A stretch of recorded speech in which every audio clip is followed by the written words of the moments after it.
Hi everybody! Today I am reviewing this foundation from Almay and it's called the Smart Shade Mousse Makeup. And Smart Shade is a concept that's been around for quite a while, it seems like, in Almay's line. I know they've got a more liquidy version and a squeeze tube of their Smart Shade makeup. They've also got a concealer of the same idea. It pretty much looks white right out of the packaging, and then once you blend it into your skin, it's supposed to kind of adjust to your own skin tone. There's nothing really magical happening. It's not like you could just pick up one and it would adjust to your shade. There are actually, like, I think 4 distinct shades of this product, so you kind of got to get within your basic range for this to smooth out and look right on your skin. I know there was light, and I bought the light medium, and then there were 2 shades deeper than that as well. So the shade range is not huge, but I think what Almay has done to make, say, light medium more forgiving for a small range of skin tones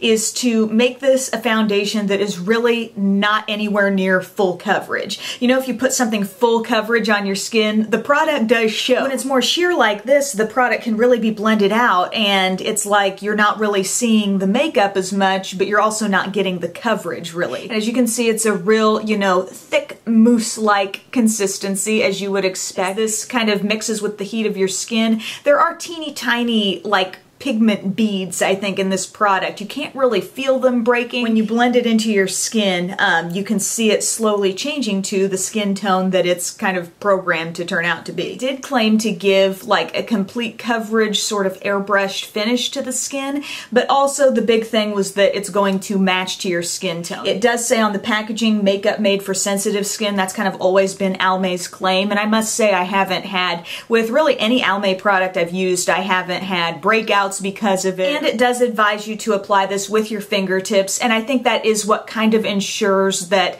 the pigment of the product is really blending in with your skin, and it's getting broken down from what looks like a white cream into something that's skin tone. So for my application, I just kind of dotted this around like I would a normal foundation, and then just bit by bit on my face started blending that in. And for me, this light medium really did seem to come down to a color that really matched my skin. I would call this like a light to medium coverage, so in a way it doesn't really surprise me that it is able to work so well. If it were fuller coverage on my skin, I don't think there would be as much wiggle room there. But when I look up close at my skin, you know, I'm still seeing freckles, I'm still seeing spots that I might use concealer on, redness. You know, this is about equivalent to the coverage I get out of a lot of like light coverage foundations and BB creams, yet the mousse texture gives it a thicker feel. So when I first like put my hands on this and was swatching it out after I got it, I was really expecting better coverage for just the thickness I felt of the product. So needless to say, this doesn't really like limit the amount of concealer I need to use, but this also defied my initial reaction in a way, because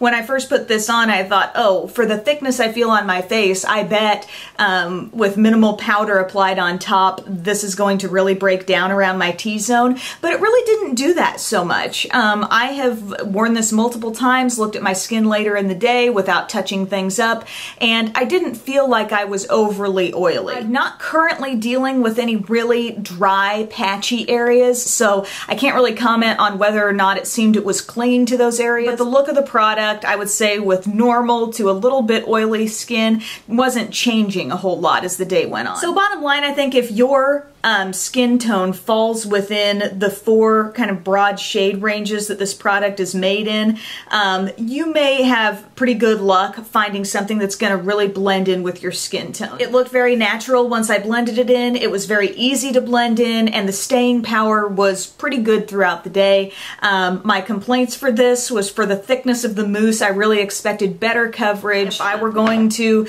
go with something sort of like that consistency from the drugstore, I love the Revlon Color Stay Whipped. Even the CoverGirl Clean Whipped Cream I've had pretty good results with. I guess the message I want to get out there is that if you see this and you think, oh, a mousse, maybe that'll be like a fuller coverage thing than the typical Smart Shade in the tube was. Don't be misled by that, because it's definitely not like a medium to full coverage product. It doesn't give me that airbrushed perfection or whatever they were talking about on the website. Not something I would repurchase, not something I'm probably going to reach for a lot, but hopefully this review was helpful for anybody who is considering this product. So thank you so much for watching, and I'll talk to you guys later. Bye.